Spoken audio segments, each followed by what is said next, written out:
And once you've had the experience of that, it's so painful to act in your old way.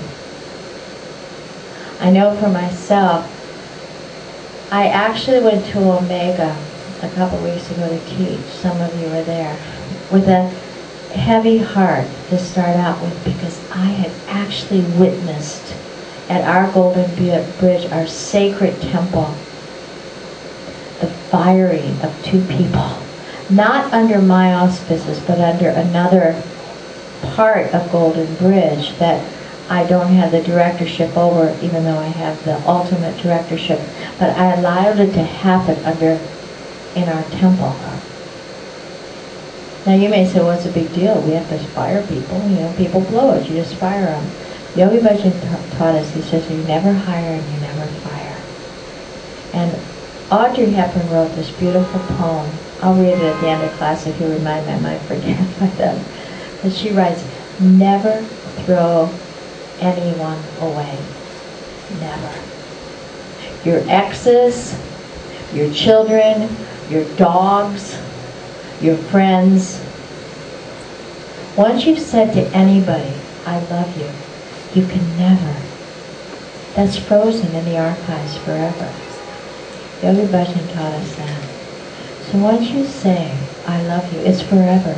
So pick your words well, because they're frozen in time and space. So we had that experience, and I learned so much from the pain I felt in my heart. I still feel it now, and we're trying to pick up the pieces. But some of you have been through, all of you have been through something that's been painful. Is that right? If it's a divorce, a loss, everything. And how you dealt with it, what you did with it, is still an imprint here. And many of us imprinted not poorly, you might say, because you didn't have the tools to imprint right, and that's okay, so we don't beat ourselves up. But now as we're becoming more conscious, what you say and what you do, it's recorded. And it's recorded on a higher level than your gross, I go to McDonald's everyday level, if you went to McDonald's, or similar in consciousness, because you just didn't know them. But all of you wouldn't be sitting here on a Tuesday night in New York City if your souls hadn't brought you. You didn't come just to exercise, you could have gone to crunch. Okay? You came here to exercise your soul. You came here to raise your level of awareness, of consciousness, to have an experience that would once more remind you of why you reincarnated. Sure, you may say I came because I was sick, or I was sad, or mad, or glad. But that's just the gimmick that God gets you through the doors of spirit. He got to give you the hard times so you'll seek out something else.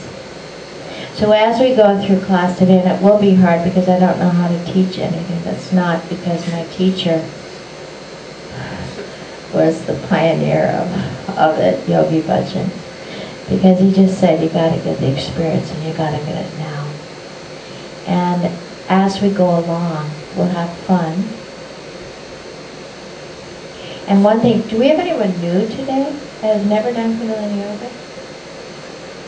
Yeah? Wow, what a brave soul you are. Did you just come kind of by yourself? No.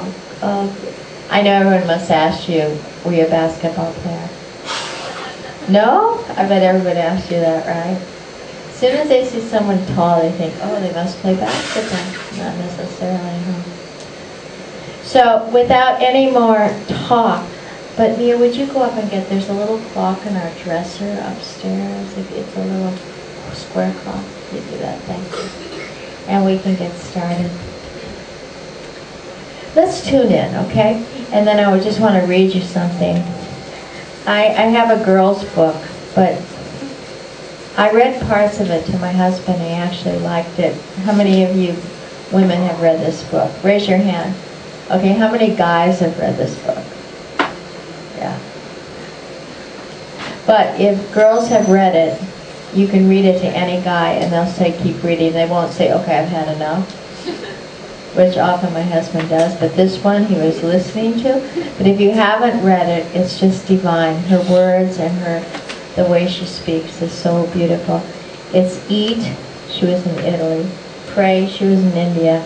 And love, she was in Bali. So I'm going to read a few excerpts as we go along to take us to that. And once you have that relationship with yourself, you really think the whole world changes. But the whole world doesn't change at all. It's the same. It's just the way you see it. And once we do that, you'll have a pivotal point in your life when you get off of that truth and a way to get back on. But if you've never had the experience of that truth, then you'll be a new kid on the block. Once you more and more spin into inner self, that will be more of your reality than that fire or that police car that's going on now. It'll go, but you'll still have this right inside. And like Swamiji says from Rishikesh, either you live your life in peace or you live it in pieces. Either or. And then you're alarmed with everything going on around you. Everything becomes a high trauma and drama. Nervous system wears out, gets taxed. Immune system goes down the tube. Heart gets affected, brain gets affected, and you're a big mess. And you say you're a big mess, or you say I have this diagnosis and this diagnosis, and I'm going to this doctor and that doctor, and my shrink, and I'm on medication and everything. Kind of like, well, what could I do? The world's so crazy. The world is crazy. It's really crazy, and it's going to get more and more crazy. But what's your world inside? That's the big world we're talking about. So let's go inside tonight, okay? Rub your hands together.